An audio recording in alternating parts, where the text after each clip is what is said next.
Hiya, and welcome back to Sileo, Tales of a New Dawn.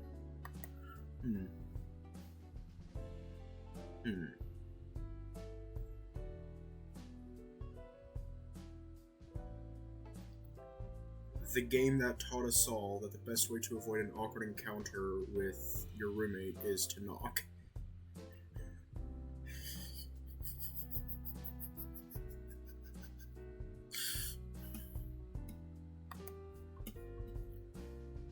Anyways, I don't know what else I can say, so let's just hop right in.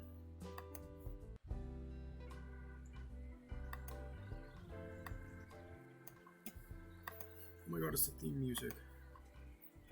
I walked the path that led down the alleyway and around the back of the bar where Ty's car sat waiting. As I rounded the corner, I could easily see Ty's arm resting on the windowsill of the driver's side, but there was no sign of Axel. As I approached, the driver's door opened and Ty hopped out, closing it gently behind him.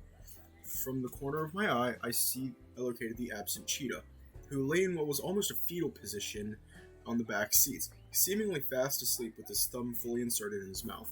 Hiya! Hey, is he asleep? Indeed. All that dancing took its toll, it would seem. Is he okay? Relatively. He realizes what he let slip. He panicked at first, but I managed to calm him down. And what of Russell? How did he take it? Pretty well, all things considered. He's not sure if it's the right thing for him, but he's going to think about it. He's definitely not opposed, he just wants to be sure it's the right thing to do. As measured as ever, I'd expect no less from that boy. Now then, I managed to get Axel's new address from him before he tucked into his slumber. Let's say we get him home and tucked into bed. Let's do this. Tremendous. I must say, this is not how I imagined our date would commence, but I suppose the excitement is not unwelcome. Won't be forgetting this one anytime soon, that's for sure. The two of us shared a brief chuckle before seating ourselves in Ty's car, ready to begin the next leg of our adventure. Ty fired the ignition, quickly muting the radio as to not wake Sleeping Beauty in the back seats, and began pulling out of the parking lot, en route to our destination.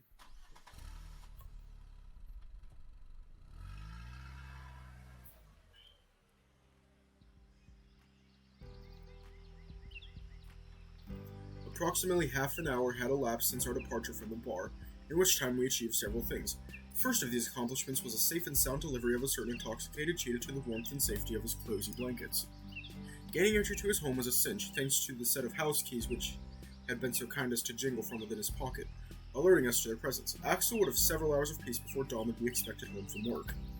It was just as well, too, as he grew gradually more sober with each passing minute, though he would need a miracle to achieve sobriety in time. Hopefully Dawn would not disturb him, instead choosing to allow him his blissful slumber. One could hope, for Axel's sake. Having completed their mission as their charge lay tightly bundled within a blanket burrito, his rescuers silently slipped away, being careful not to make even the smallest of sounds, and thank goodness they escaped without so much as a stir. The two of us had then driven the short distance to Ty's house, where we opted to abandon his car, choosing instead to walk to our romantic destination as it savored the gentle autumn breeze alongside the most wonderful company imaginable. And though the walk itself seemed relatively calm and uneventful, with everything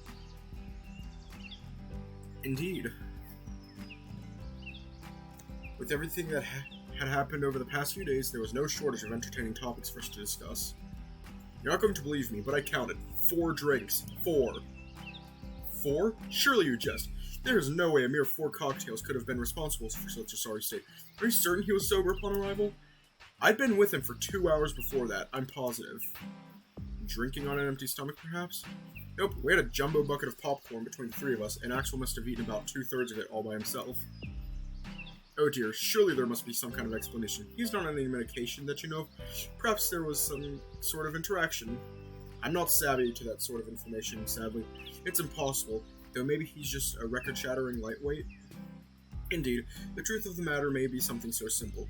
Though in my 2 decades of drinking, I've never seen someone so easily bested by booze. Record-shattering indeed. Bet you've got a few stories about times you were that far gone, eh? A few? Goodness, my dear, whatever you do take me for. Some days I truly wonder how it is that I survived my teens and 20s.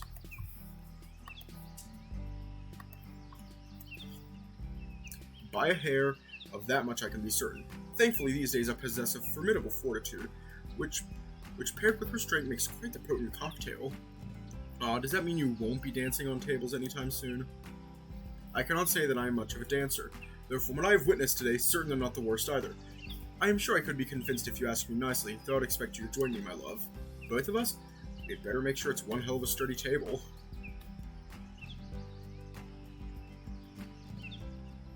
In stark contrast with our more leisurely intentions, the two of us had made record time on account of Ty's long strides and the brisk pace required for me to not to fall behind.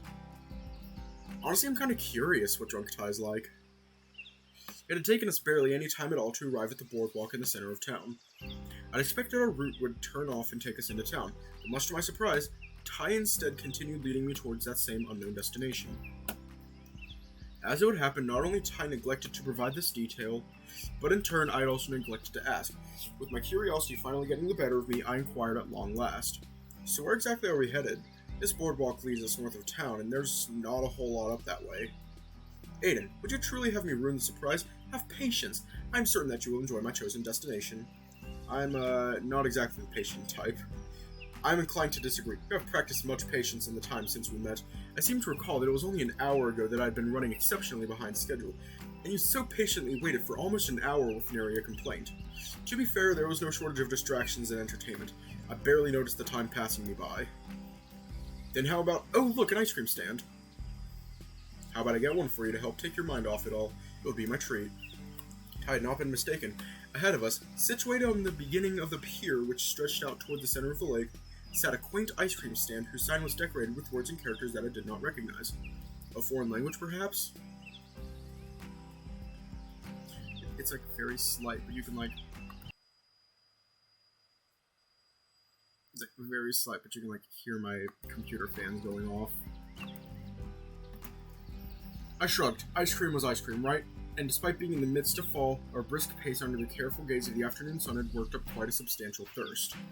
You know what? Ice cream sounds great. Yes, please, Ty. Ah, such delightful enthusiasm. I will be but a moment, my love. Ty wasted no time in rapidly turning tail and cheerfully bouncing his way towards the stand as I began leaning on the pier's outer rail, looking out across the shore as the gentle waters lapped lazily against the rocks below. I enjoyed that calming display for only the briefest of moments before Ty's unexpectedly prompt return caused me something of a start. He stood before me smiling as he held a freshly scooped ice cream in each of his hands. Here we are, my dear. This one is for you. Passion fruit swirl. I realize I forgot to ask which flavor you would prefer, so I pray that I have chosen well. If not, I will happily fetch you another. I felt a gentle pang in my heart as I stared into Ty's eyes, which gazed back with a genuine look of concern. He was truly concerned that I'd disapprove of his choice. I would have happily eaten it regardless of what flavor it might have been. An ache spurred within my heart, knowing how important my happiness was to him. It was such a silly and insignificant gesture, but even so, the sincerity of it meant the world to me. It's perfect, Ty. Thanks so much. Unable to resist, I leaned forward, planting a tender and loving kiss on Ty's soft cheek. An action which seemed to catch him by surprise. Coming to terms with this success, his look of surprise quickly faded into I am thrilled to hear that, my love. I remembered your affinity for passion fruit, you see, though I am fortunate you had not wished to try something different. Now then, shall we resume our journey? There is still a way for us to go yet. Sure thing. And so the two of us did exactly that, continuing from where we left off at only a marginally reduced pace which helped to avoid a tragic spill of our frozen desserts. And in direct opposition to our snacks was the overwhelming warmth I now felt emanating from my chest. We hadn't even arrived yet, and Ty was already knocking it out of the park. My excitement for what lay in store grew by the second as I failed to conceal a chipper smile, nor the almost uncontrollable wagging of my tail as we traveled side by side in high spirits. After long delay, I finally took the eager first mouthful of my snack, its sweetness flooding throughout my mouth. Passion fruit was perfect, just the right amount of tang, and the ice cream itself was velvety and delicious. Although, there was also an unusual flavor that accompanied the rest, a bizarre sweetness that I couldn't quite identify. I continued to scour my brain for an answer as I meanwhile checked in on my incredibly handsome companion. What flavor did you get? How was it? I chose raspberry coulis, and it is quite delicious, though also a little strange. You taste it too? That weird sweetness? Damn it. Oh, so it is not just mine? How very strange. I'm racking my brain trying to figure out what it is, but I'm turning up blank. Do you have any ideas? I apologize, but I cannot say I'm familiar with the taste myself. though it is hardly unpleasant, just a little unusual. I nodded in agreement with Ty. It seemed we shared in our uncertainty, though I was floored that Ty, considering all his experience with cuisine, still could not determine the source of the strange flavor. But he was right as well. It was still a tasty treat all the same. We continued walking, our discussion seemingly on hold as we gobbled down our frozen snacks. The silence encouraged me to reflect on what we had spoken about prior to our brief break, specifically Ty's uncertainty surrounding how he survived his younger years. I knew his teenage years had been turbulent, to say the least, but I knew little about his 20s except that the Black Claws had formed during that period. Just what had Ty gotten up to that was so dangerous? I figured that finding out would be a wonderful way to get to know him better. Hey Ty, I bet you have some crazy stories from your 20s, huh? My dear, crazy would be an understatement. Those years were blurred at times. Living like a rock star? A little, yes. Believe it or not, Glenn and I got along well during the early stage of the band's existence, and with that came a great deal of strife. Little of it I have not come to regret in later years. And as I am sure you have guessed, I drank. A lot. Hotel rooms were trashed, televisions were thrown out windows, all the classic tropes, and for not any reason except thinking that was what a rock star was supposed to do.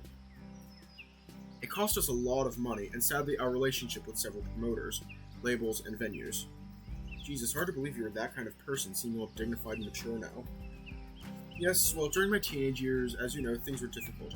I was difficult, but I got back on track towards the end, kicked my narcotics habit, and got myself cleaned up. It was only a few years later that Lucas and I would meet Glenn. Hold up! Hold the fuck up! Hold up! He said narcotics. Ty was on drugs? We had been honing our skills as a two-piece for some time, but I was reluctant to sing in those days, and we still required a bass player as well. Glenn was good at both and had a certain energy and drive that greatly appealed to me. Lucas was not a fan, however. We had been looking for some time, and it felt as though Glenn was too good to pass up. Lucas was concerned about his wilder behaviors, concerned that Glenn would be a negative influence that would undo all the growth I had achieved since I went clean. In the end, I told him I was doing it, with or without him, and he reluctantly chose with, preferring to keep an eye out for me and steer me away from trouble, and considering how wild things still were, thank goodness he was there to avert the worst of it. As it would happen, he had been 100% correct in his assumption. Glenn and I would get on like a house on fire, and he would bring out the worst in me. And while I never returned to narcotics, that was the genesis of a decade-long drinking problem. Seriously? You had a drinking problem? You run a bar! Indeed, a testament to how far I have come. The operating word being, of course, had, as I rectified the problem almost a decade ago. During the early years of our musical careers, Glenn and I were the sort of wake up in the afternoon and open the first bottle of the day, and we would not stop until we were no longer conscious, one way or another. When we secured our first record deal, on top of some outrageous pittance and royalties, we received an upfront payment of around $10,000. We spent it all on booze, every last cent. We were young, foolish, and had not read the fine print. I remember the excitement I felt opening my first royalty check. It quickly turned to shock when I read the amount. I remember to this day, $2.71, and it never got much bigger than that. What? Seriously? I thought you guys did relatively okay in terms of sales. That is just it. We did, and the label took it all. We signed the agreement, we had no legal recourse. I still get checks from them to this day. With the advent of streaming, well, my last one was 3 cents. I do not even bother to cash them. Jeez, that's rough. It is a lesson learned. We went to war with that label, a war we lost and one that cast a shadow over our future. No label would touch us after that. It was more than half a decade of touring and promoting ourselves before we would receive another offer, and several years more before we would accept one.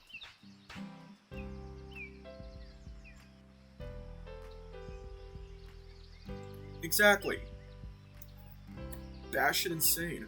But I apologize. Those are hardly the crazy stories you were hoping for. Rest assured, those years were full of drunken regrets and things I wish I could excise from my memories. How about you, my dear? You are only young, but I am certain you have sufficient time to make a few mistakes of your own. Not a whole lot, actually, but the reason for that is because my dormitory at university had a zero alcohol policy. What on earth? But you were all of legal age, no? We were, but this particular building was privately owned and just leased by the university. Their policy on alcohol was one of the owner's conditions for the lease, and it's a policy the university would simply forget to mention until your orientation, long after your stay had been finalized. That is shameful. Welcome to university, I guess. They took my entire deposit when I left, too. Claimed the bedding, which was included as a chattel, was no longer fit for purpose. I'd been using it for 3 years, and it was marginally faded and not quite as soft as it had been new. In other words, normal wear and tear. That, plus a litany of other exhausting bullshit technicalities, and if you try to fight it, they do everything in their power to drag it out and waste your time hoping that you'll eventually give up. After 4 months, that's exactly what I did, and Diego didn't get his back either. Students are one of the most financially vulnerable populations. It is sickening that they are preyed upon like that only wanting a better future for themselves. You're preaching to the choir, but let's be honest, nothing is going to change. It was a huge scandal during my second year when a politician who had promised reform and that sort of thing got voted in. Once he was in power, he did nothing for the longest time. Eventually, word got out that he had received a sizable donation from our own university. Of course, they denied everything. They got away with it, and nothing improved for any of us. I'm just jaded at this point. There's injustice everywhere you look, and in hoping to change things, you're just making yourself a target. It is heartbreaking to be so numb to it all so young, but it was the same for me as well. That's why I was such a rebellious young man, and that was what the Black Claws music was all about.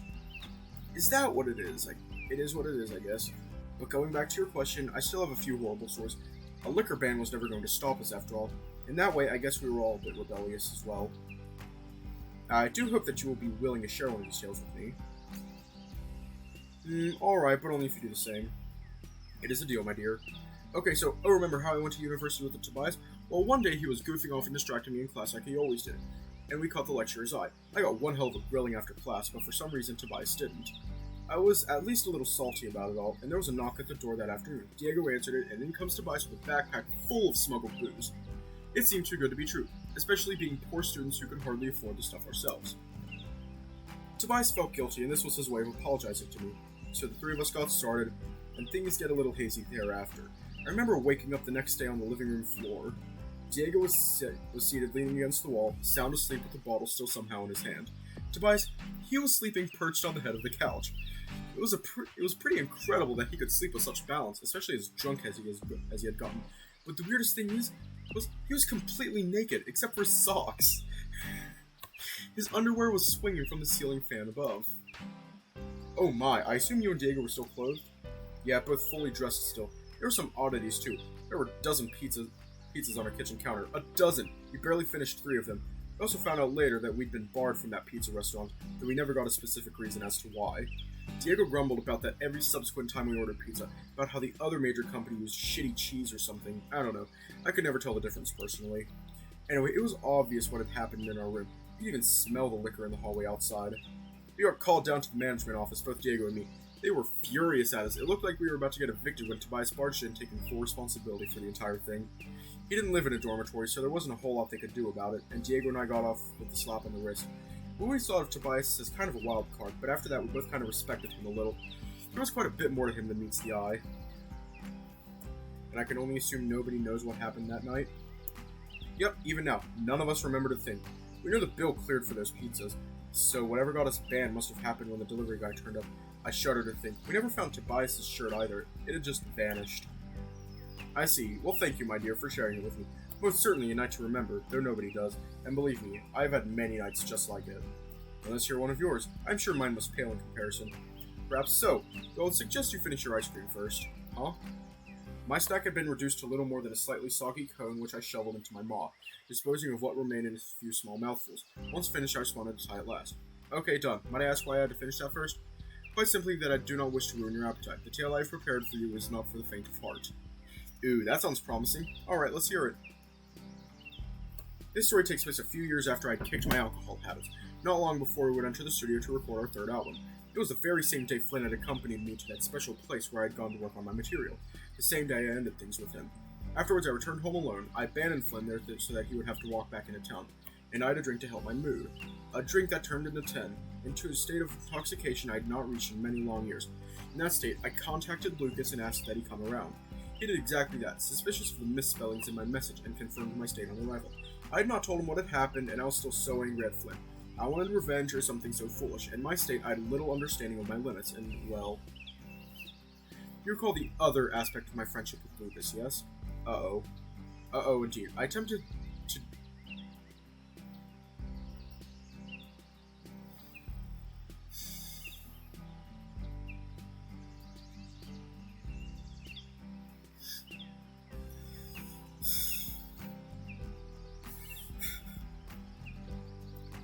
Naturally, I was wrong. Oh god, don't tell me. Now you understand why I had you finish your ice cream.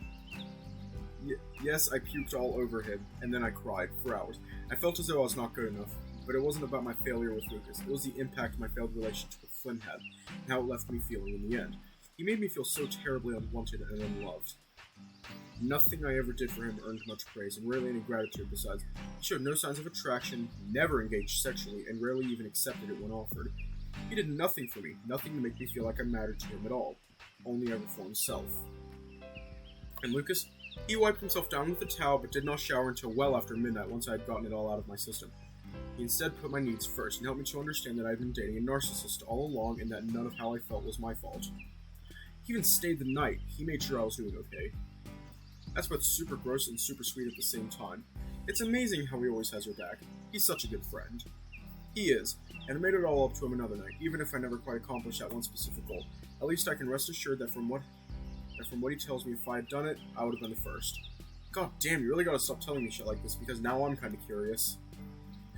I apologize, I just felt that of all my drunken mishaps, few make me look quite so pathetic. And those are often the best kinds of boozy tales, though I may shudder with every unfortunate remembrance. Thanks for sharing it with me anyway, Ty. Have you ever seen Flynn since? Just the once. The fool came into my bar and must not have read the sign, considering it surprised him to see me behind the counter. Thankfully, it was an uneventful exchange. I told him to leave, and he did so without protest. Though it made for an interesting conversation with Apollo, who was present at the time. Bet he thought you had a type. Such words were uttered, yes, but the topic also allowed me to make a comparison, one which was greatly biased towards our raven friend. I won a great deal of favor that day, of that I can assure you. Actually, let me check the files, because if he is, I'm going to pull him up.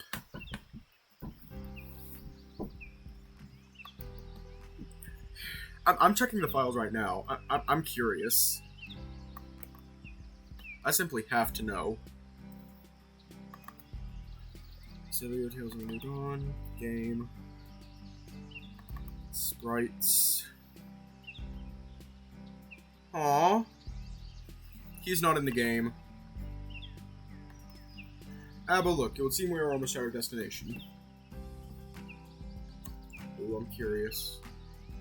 As we had conversed, our path had taken us past the end of the boardwalk and a short distance into the northern part of town, where we came face to face with a familiar-looking concrete staircase which stretched upward into the trees above. Unless I was foolish enough to spend our first new date visiting Apollo, there was only one other destination I could think these stairs could lead us to. Don't you think it's a little warm for the hot springs? I see the secret is out. Indeed, that is our destination, and I feel that the increased elevation and the particular dress code will make the temperature just right. I admit, I have had the hot springs on my mind since you brought them up last night. I do hope that you approve of my choice. It's not that I didn't like the hot springs, it was more the events that had unraveled during my previous visit. Specifically my pursuit of Logan. I knew Ty was perfectly okay about it all, but that didn't stop me from feeling slightly uncomfortable all the same. To me, the unease felt like revisiting the scene of a crime, though Ty also knew what had happened here, and in choosing this venue, perhaps, it was just a testament to how little it truly bothered him. Perhaps I was just being silly? Aiden? Sorry, that's nothing. Don't worry, you chose perfectly again. I love the hot springs. Thank goodness, though I understand given recent events if this might be a little strange for you. I will happily go somewhere different if that is what you would prefer. No, how many other places will I get to see? How many other places will I get to see you strip in front of me? You're not taking that away from me. Come on, these stairs won't climb themselves.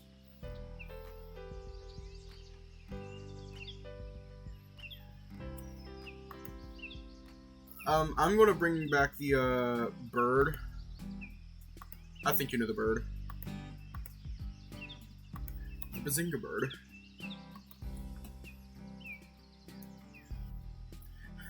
You sly husky. Very well then, let's work up a sweat on these stairs before we get there. Last one to the top undresses last. You don't know who you're messing with. You're on.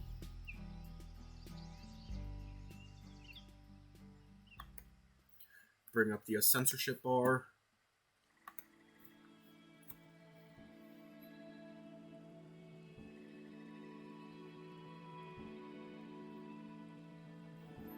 Following an intense stair race which had ended in my favor, we at long last arrived at the venue of our romantic date. I still felt that same unease, but I tried putting that aside. It was my first date with Ty since our reunion, and last thing I wanted was to ruin it for us both. I cannot believe how fast you can move. I suppose my added heft does have the occasional downside. I do not suppose you could tell how much you weigh? Heh, 69 kilograms. Why is that? You jest? Nope, at least that's what I was. At least that's what I was when I last weighed myself back in Sidonia. I've gone up a notch on my belt thanks to Diego's breakfast, so I'm probably somewhere in the low 70s in reality. Quite a terrific number to land on, I must say. But it also makes a lot of sense why I lost. Last I checked, I was 109. And no matter how powerful my thighs may be, gravity will do as gravity does. But forget that, for we have arrived. I admit, it has been some time since I last visited this place. Apollo and I went on occasion, what with his association with it, but not since last spring due to the warm weather. Lucky for us, there is a gentle chill in the air. The increased elevation has worked its magic. Though tell me, wasn't this hazy when you were here last? I do not recall the visibility being so poor. It was exactly as Ty had said. A thick mist hung upon the air, obscuring details that were more than a few meters away. It definitely wasn't like this. Well, we should consider ourselves fortunate. The water will no doubt be hotter than usual. A rare treat thanks to the unusual thermal activity. Let us not become distracted by conversation. We can converse to our heart's content from within the delightfully warm water. Agreed. I've been so busy these past few days, I bet a soak will do me some good. Now I hope you haven't forgotten the terms of our agreement. Alice first to the top of the stairs, which means... Yes, I have not forgotten. As promised, I will be the first to undress while you relax and enjoy the show. Now we're talking. Let's see those goods, you handsome devil. My love, it would be my pleasure.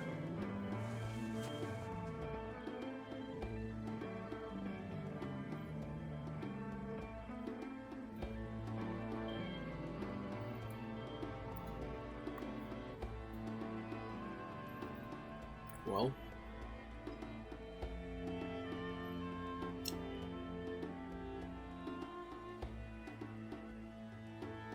I'm gonna make a joke real quick.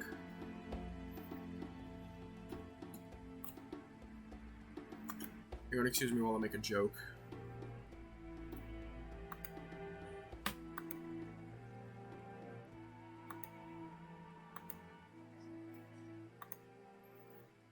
No, I'm going to make a joke. Hold up, let me find it. It's one of these things here. I know it's around here.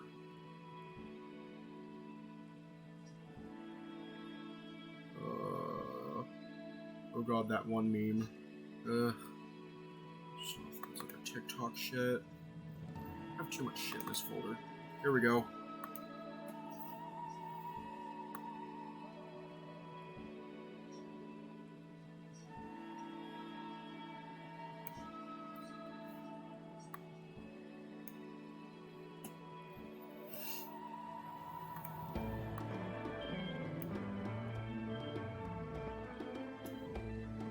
Here we go.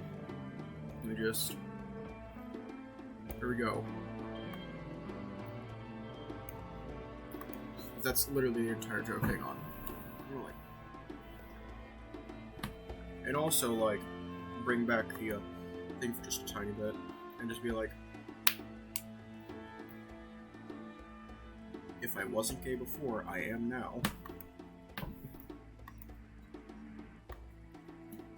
I watched closely, blinking only to clear the mist from my feasting eyes as Ty removed his hoodie, revealing his intricate muscular physique below. He placed the hoodie neatly on the ground nearby before he slowly began to unbutton his trousers, taking his time to build up my anticipation. He reached his thumbs beneath the elastic of his underwear, playfully stretching at the waistband without ever quite committing to their removal. I felt drool running down my chin, the irresistible view conjuring up a certain amorous hunger. And though he continued to tease for some time thereafter, I would eventually receive the extravagant feast I so ravenously anticipated.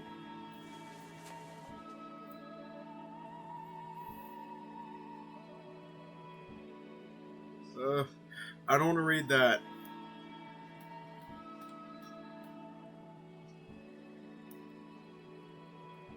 I hope the view is to your liking. It's exquisite as always, a reminder of how lucky I am. How lucky we are, though hardly needed. Perhaps you would care to offer me a similar reminder? Your wish is my command. Bring back the thing.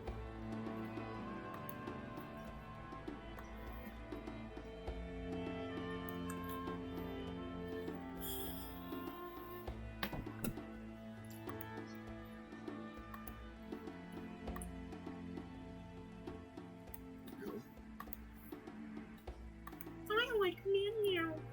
I began just as Ty had done by removing my jacket and shirt, placing them carefully on the ground beside his recently shed attire.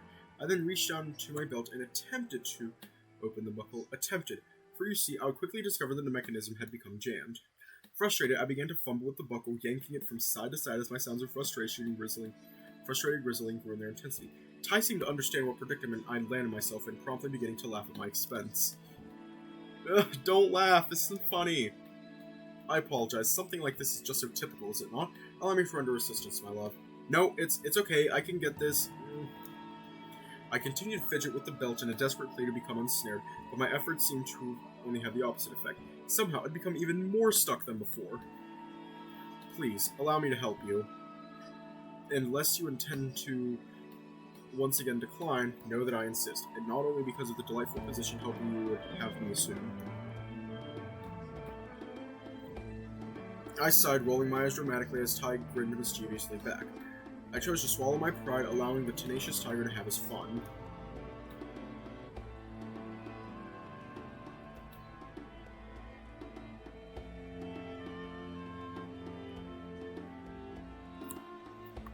Okay, since, like, kinda safe, I'm gonna bring that back and also hide the window and the gay thing. Because so much CPU power is being used right now, it's not even funny. Come on then, get these damn pants off of me already. There are a few things I'd like to do more, my dear. I came to my beloved's rescue, easing down to get a closer look at the troublesome contraption. I shuddered ever so slightly, the cobblestone cold against my freshly undressed sensitive areas, relegated to the bare stone on the account of our differences in height. Sadly, I had little choice in the matter, as kneeling would have brought my eyes level with his pectorals, not nearly close enough, which awaited me further below, and with such a delightful destination, a small chill was a little price to pay. Aiden's belt was not the typical notched kind, instead a nylon belt whose buckle featured several sharp teeth that dug into the material when closed, locking it in place. Inspecting the belt closely made the nature of his dilemma painfully obvious. Within the closed buckle, the nylon belt had somehow become folded in half. Belts of this sort will usually have a small metal strip on the end to hold them rigid and prevent such a thing from happening. Alas, it was clear this belt had been a mainstay of Aiden's wardrobe for many years, the absence of this component being one of many obvious signs of the wear and tear resulting from a considerable use. The resulting increase of thickness within the mechanism prevented the buckle from swiveling as it normally would have, hence Aiden's dilemma. And though the problem was easily diagnosed, rectifying it would be another matter entirely. How's the weather down there? Tremendous, thank you, my love. Though I'm merely visiting on business, as you know, a joyous vacation remains forthcoming. So how's it looking then, Doc? You've got good news for me, right? Not so, I'm afraid. The only way this buckle will be opening is by force, and looking at the worryingly loose hinge, I cannot rightly say it will survive such treatment. Though the belt as a whole has seen better days, perhaps a sign that it is high time for replacement. Oh, even if it survives, believe me, after this it's going straight into the trash the minute I get home. Finicky thing has been grinding my gears for a while now, and this is just the last straw. Then I have your blessing to grant your freedom by force? Hell, being undressed by force sounds like my kind of party. Maybe you should do it more often. I'll certainly take your request into careful consideration. Now then, let us get you in compliance with the dress code. I dug my claws into the narrow gap beneath the buckle, securing a reliable grip using their curvature as an anchor. I then began pulling with every last ounce of strength I could muster. I was always eager for an opportunity to use my muscles, especially considering the time and effort I spent maintaining them, though this was most certainly one of the more unusual applications of my might. Nonetheless, this time around, defeat would not be an option. As I restrained the clearly budget-conscious metal the buckle had constructed from began to bend and buckle, and before long I had created a gap sufficient enough for my fingers underneath, allowing for sturdier grasp through which even more strength could be applied. I doubled down, using this newly won advantage to apply even more force to the obstinate buckle until at very long last, Aiden was free, the poor quality hinge having succumbed to the strain as I had foreseen.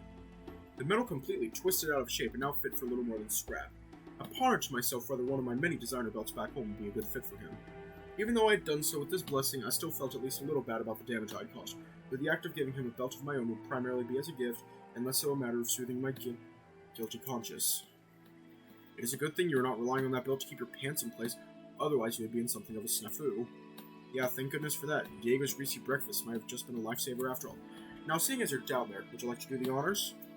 My, how very forward of you. Of course I would, my dear. That would be most marvelous. Having received all the invitation I had needed, I eagerly released the button on Aiden.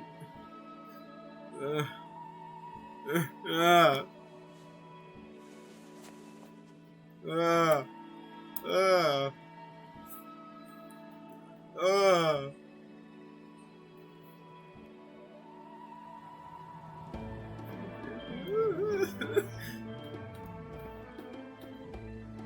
Ah!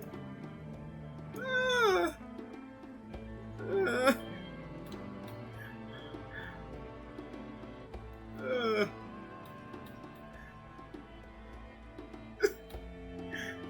Ah!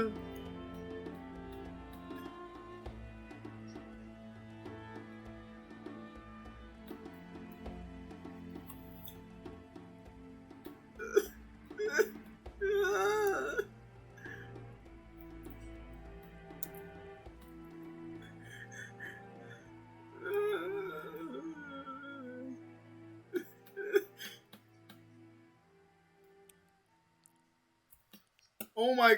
Uh, uh, uh, uh.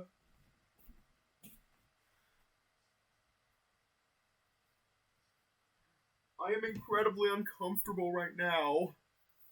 Uh,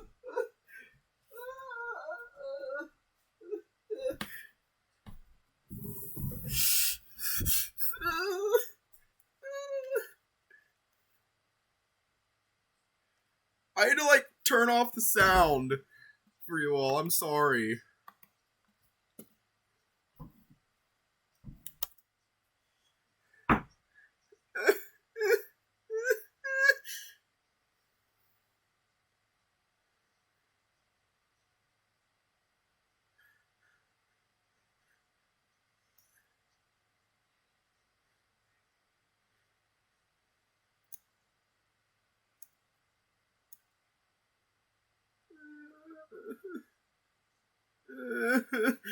Oh no!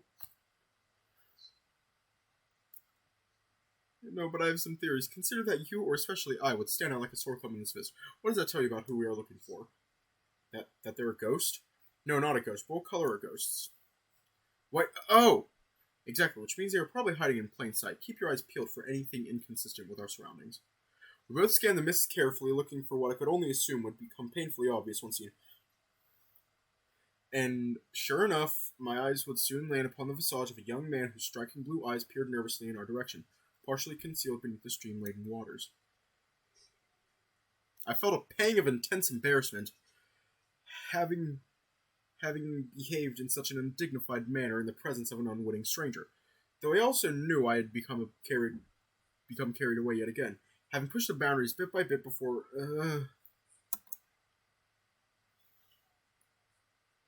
The stranger's eyes widened once he realized I had seen him, and we stared at one another in silence for several moments until.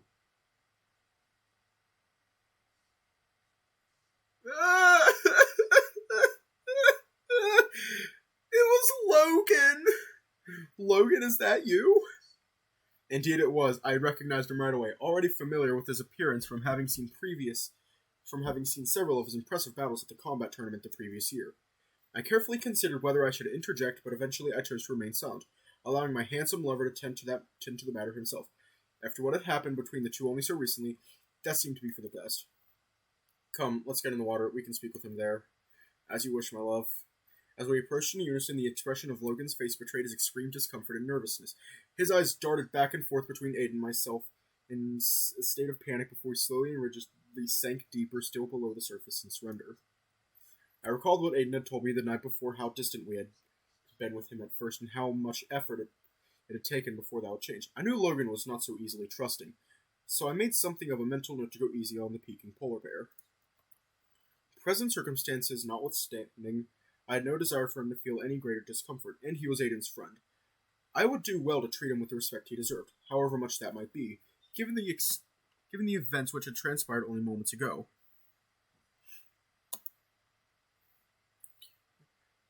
Both Aiden and I were already fully prepared to enter the water, our bare bodies in full compliance with the dress code, and the slight chill which nipped at our extremities only served as greater motivation. And so the two of us began easing ourselves down into the serene emerald waters.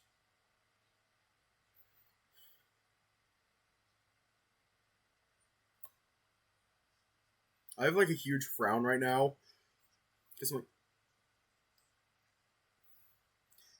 I'm, like, on one hand, I'm, like, smiling. But on the other hand, I'm, like, wanting to frown because it's so awkward. Ooh, sheesh! You're right about it being hotter than usual. Water this hot will boil you alive and turn your organs into soup. Come now, my dear, it is hardly that bad. I fear you might be adopting Diego's penchant for being dramatic. Hey, it's not so bad for you because you're a tiger. Your people thrived in scorching, humid climates. It's so much worse when your species adapted for the ice and snow. So you say. All the while, immediately to your left sits a polar bear who seems to be having no trouble at all. Would you not agree, Logan?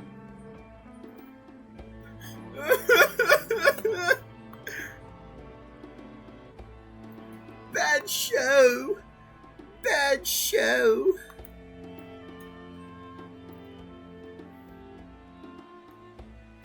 Ty well and truly had me beat, as I foolishly failed to consider that I was not the only one at a disadvantage in terms of coping with the higher temperatures.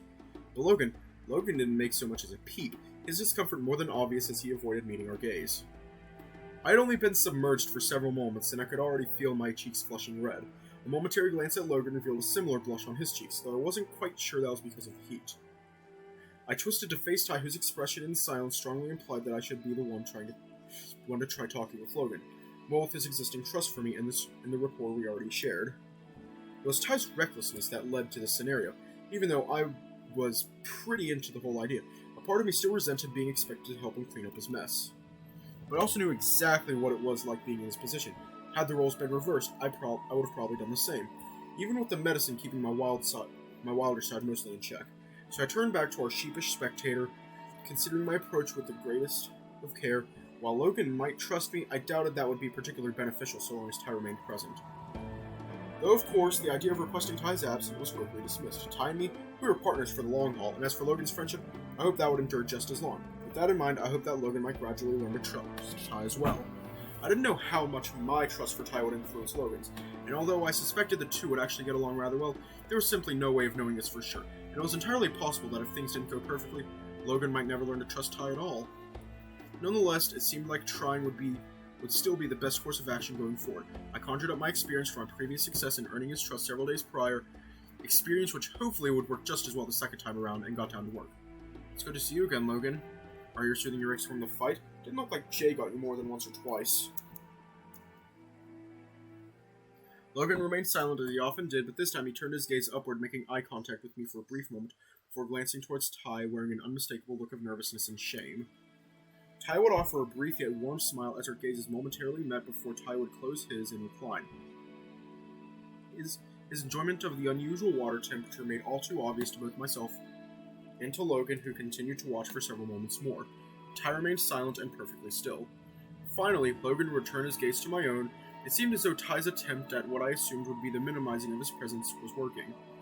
Though a mere drop in the bucket, Logan would at long last find the courage to speak in the presence of this intimidating stranger. I twisted a bicep. Oh, that's not good. Does it hurt? Not anymore. Hot springs working their magic. Seriously though, don't you think this is almost a little too hot? No, not particularly. Great. That can only mean I'm turning into a drama queen like Diego. Logan went silent once more, a specific topic having seemingly reached a natural conclusion. A few moments of silence would pass before I felt an unusual sensation from within my gut, followed by a short-lived wave of nausea. I found it strange, but considering how quickly it had passed, I opted to pay it no further mind, instead utilizing this perfect opportunity to sidestep gracefully into another topic to address the matter at hand. I once again considered my words carefully, taking great care to be as gentle with Logan as possible. Hey, I'm sorry if that whole thing before, if it made you uncomfortable. We thought we were alone here. Neither of us noticed you with all the haze and whatnot. It's okay. I'm sorry if I scared you. It didn't scare us. Sure did surprise us, though. But hey, I couldn't help but notice that you were kind of watching. Come now, my dear. Can you truly blame him? Do not for a moment deny that you would have done exactly the same. Hey, that's not true. I wouldn't have, not for long at any rate. Clear admission of guilt, if I ever heard one. I can only imagine it was difficult to look away. Does that sound about right, my friend? Sorry. There is no need for any apologies, my friend. Curiosity is simply an intrinsic part of our nature. I'm with Ty on that. No harm, no foul, right? You really aren't mad? Of course not, my dear. By the time you reach my age, things like this have happened so many times that you simply lose count. It certainly was not the first time, nor will it be the last. Geez, really looking forward to that in the future. Don't worry though, Logan. In my case, you've already seen me in a more embarrassing situation than that. Today was nothing. Thank you. Do not sweat it, my friend, though I must inquire. Does our presence here inconvenience you? If you prefer that we give you some space, we will happily oblige. It's okay. I was about to leave when you both turned up, so I'm going to go now. Oh, I'm sorry if that's rude. Not at all, my friend. Not at all. Please, do not allow us to interfere with your plans. Good seeing you again, Logan. Glad your bicep is feeling better. Indeed, and I must say, it was a pleasure to meet you at long last, Logan. I remember seeing you fight in last year's tournament and being in awe of your capabilities, and any friend of Aiden's is a friend of mine. Thank you. Logan began fidgeting nervously, plucking up whatever courage he could find in a desperate plea to finish his sentence, and several moments later, he would finally do so. I like your ring. Bye. With almost supersonic speed, Logan practically leapt from water before scurrying across the cobblestone to where he had stored his own clothing. And as he moved, so would Ty's gaze. His sights locked firmly on the bear with a curious expression I struggled to decipher. Logan's pace did not wane as he dressed himself before finally scampering through the front entrance and down the path, his cheeks still that same rosy red. Finally, he turned a corner and disappeared from our view. And even then, Ty's intense gaze remained. It was almost as though he were in a trance. Ty? If I had heard my voice, he had given no indication of the fact. Just what on earth had gotten into him? I pondered the possibilities. Before suddenly the turbulence from within my stomach returned, causing another more intense feeling of sickness. Thankfully, this too did not last for long, and once it had passed, tried once more to capture Ty's attention. Ty, hey, are you okay over there? Oh! Apologies, my dear, I do not know what came over me. It was strange and certainly out of character for Ty to be lost in a trance. I knew all too well we'd both had a complicated past few days. I decided not to question it, instead choosing to discuss recent events. So what the hell do you call that? It took me a hell of a lot longer than that to get so much as get a smile out of Logan, and you managed to get a compliment in mere minutes. That, my dear, is what they call the gift of the gab. As I am sure you recall, I allowed you to begin the conversation, soothing his nerves somewhat. I only slipped in when I recognized a golden opportunity to earn some favor. Though I owe you an apology as well for getting carried away like I did.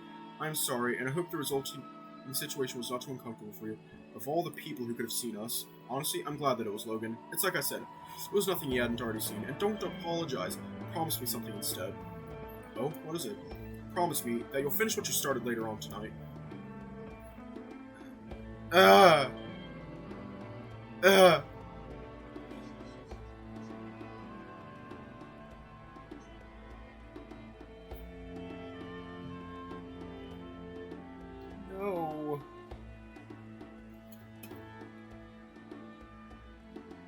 Just...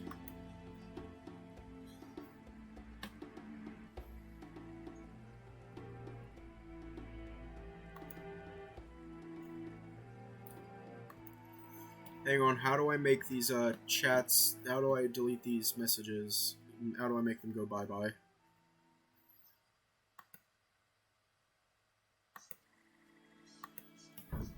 I'm trying to figure out how to make this go bye-bye.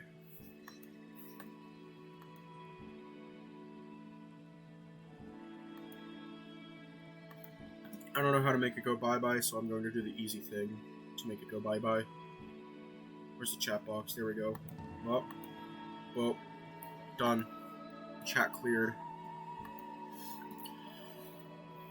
Be my guest. Just keep the availability to yourself. I gave Diego a hard time for freeballing it just this morning, and I don't want to look like a hypocrite. It's just that any opportunity is a good opportunity for giving Diego shit, you know? How very cool of you, my dear. But fear not, it will be our little secret. And Logan's as well, I presume. Yeah, but don't really expect he'll be telling anyone. Once again came another ferocious growl from the depths within my belly, this time far angrier than ever before, and then came the nausea with a similarly great intensity, no longer quite so easy to ignore. Aiden, what is the matter? I'm feeling kinda sick all of a sudden. Oh dear, perhaps the temperature is getting to you? It might be time to hop out. Nah, it's my stomach, I'm all nauseous. Something you ate? One thing I've had since breakfast was...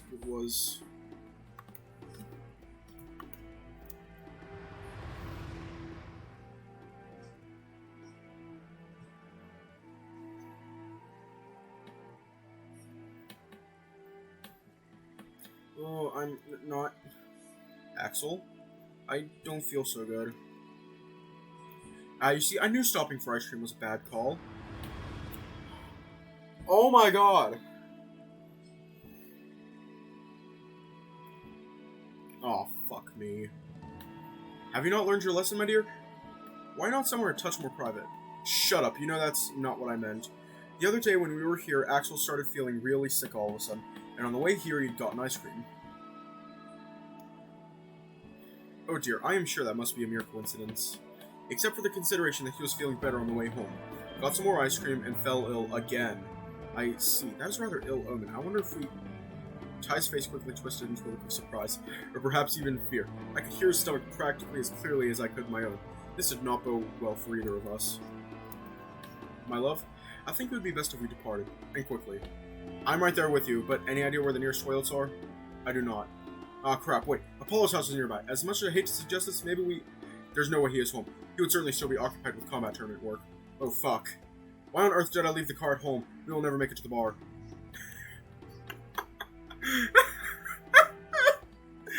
My reactions were growing progressively more violent with every passing moment. I knew that I wouldn't be able to hold it in for much longer. I needed a bathroom, stat. Okay, we need to go now. Indeed.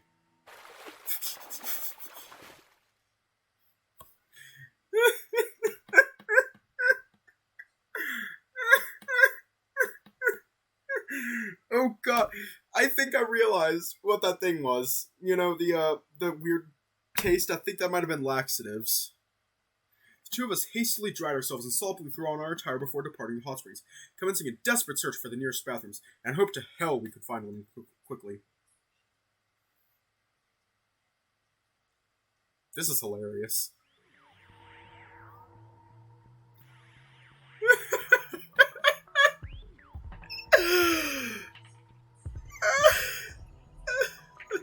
Okay, where's the censorship thing? There we go.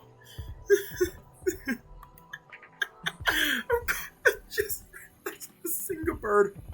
I just realized Bazinga Bird was still there. Good evening, gentlemen. Evening.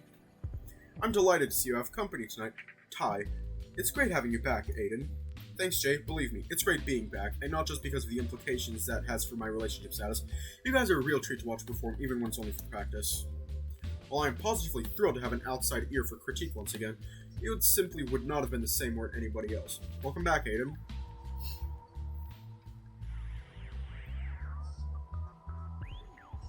There wasn't any scene. It was just a description.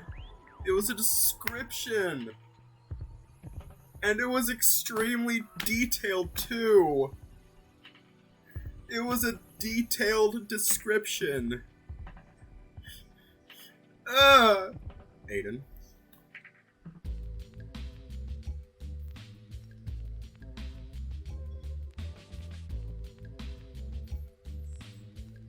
What the fuck do we keep saying, Lucas? The fuck we keep saying, Lucas? Wipe that goddamn smile off your face right now. Wipe it off your face right now. Wipe that motherfucking smile off your face right now.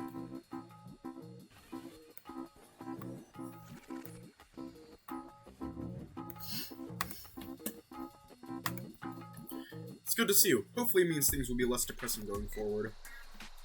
Looks to me like the position of principal party pooper is yours once more, Cranky Sticks. Thank God the frown is back. Lucas huffed, a distinctive scowl unrolling across his face.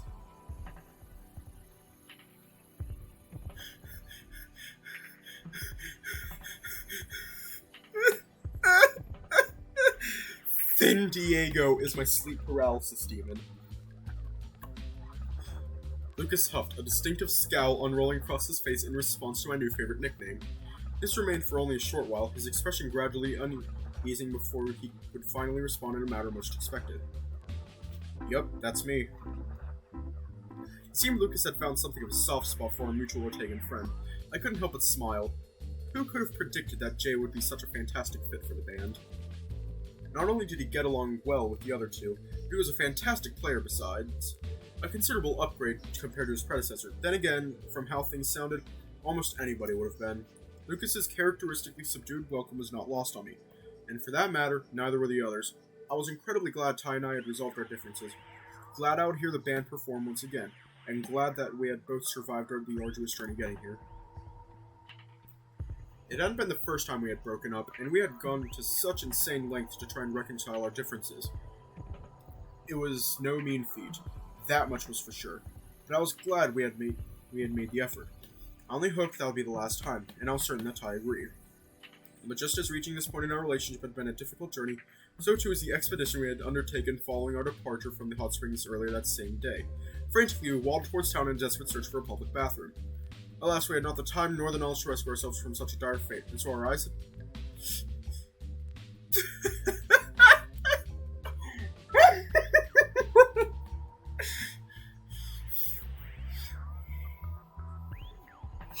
Okay, I just had an idea, so I'm gonna make this real quick. Bye-bye, Bazinga Bird.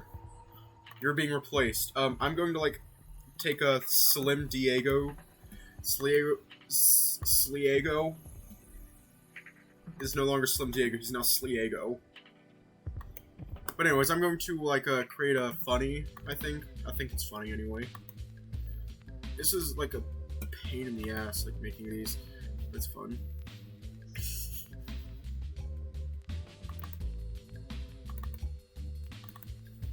Because, the greatest idea had just came to existence. Where's it at? Sprites. Diego. Bases. Or Slim.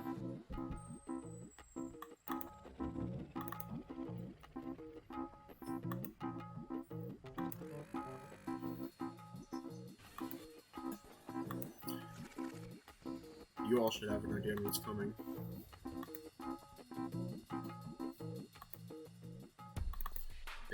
Faces.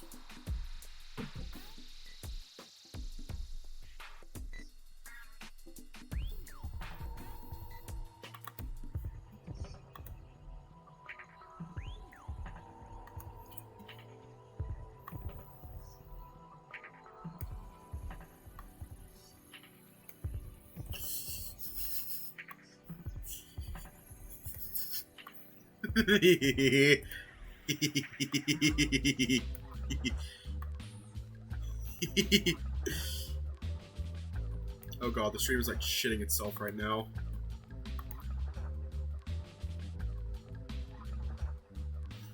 Okay, where's it at? Text. Text GDI plus.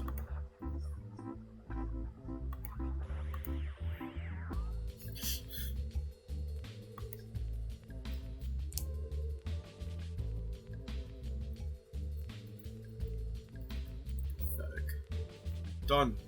There we go. Now I just gotta increase the opacity and just... Here we go.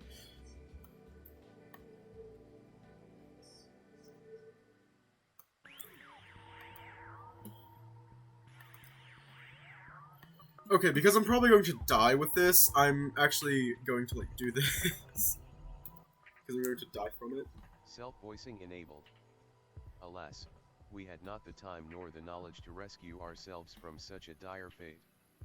And so our eyes had met, peering pathetically from behind our respective shrubs as we unleashed the intense pressure that had developed, offered little privacy tucked within the lush thicket. Self-voicing the sounds, oh god, this sound.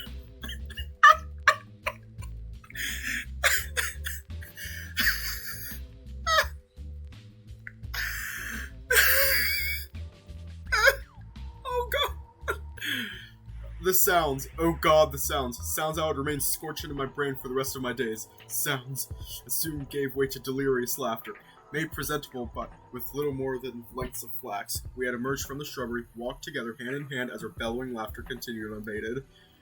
As foul and unfortunate our circumstances had been, the suffering we shared and our empathy for one another had only brought us closer than ever, together than ever before. And so we had laughed, sharing in our embarrassment and sharing in our love. A return to Ty's abode soon followed, where we had both enjoyed lengthy showers, cleansing ourselves thoroughly and ensuring that no trace of our earlier mishap remained. And before we knew it, it was time to meet with the others for band practice. Now then, I am simply dying to hear how your little romantic date went. Did you have a good time? Almost like Jay had read my mind, the forbidden topic quickly came to the fore. I knew not how to respond. Thankfully, my beloved boyfriend was skilled in the art of conversation. I remained silent, trusting him to address the matter with a great deal more finesse and tact than I was capable of. Well, what can I possibly say? It was positively unforgettable. Let's just say it all went horribly awry. Oh? I should have known you would not be so easily fooled, my dear friend, though I fear that ignorance may well be bliss in these particular circumstances. Now I'm just curious, surely you can't leave us hanging here. Let us merely say that our visit to the hot spring was cut short on account of, I suppose you could call them synchronized bathroom emergencies. Oh god, not in the water, I hope. Thankfully not. That would have been the darkest, most terrible timeline. You can say that again. So what happened exactly? It would seem the snacks we enjoyed on our way there caused a degree of gastrointestinal distress. It cut our date short and made the lack of public restrooms in the northern part of town abundantly clear. Though fear not, we have since showered and are as fresh as the days we were born. What a relief. Jeez. Yep, and it's not just us either. I actually ate at the same place the other day. Twice, actually, and I got sick both times. It was an ice cream stand on the pier, in case you wanted to avoid it yourself. Ice cream stand on the pier? Got it. But what gives exactly? Are they selling spoiled product or something? That is entirely possible. Don't you know somebody who might be able to look into that? Oh! Why, yes, you are quite right, my old friend. I will make the call right this instant while I remember. Please excuse me for a moment, everybody.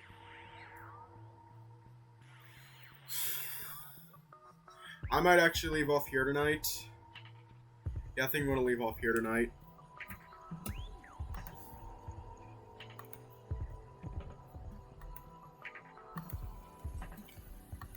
I'm sorry, but, like, I was fucking dying. Ugh. Oh my god. Fuck.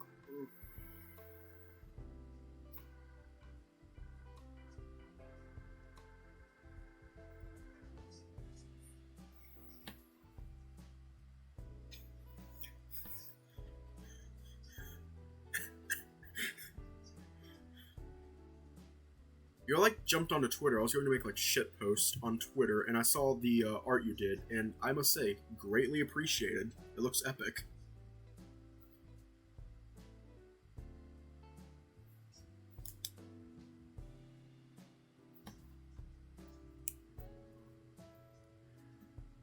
Anyways, not much else can be said, so stay safe, have a good night, and I'll see y'all tomorrow.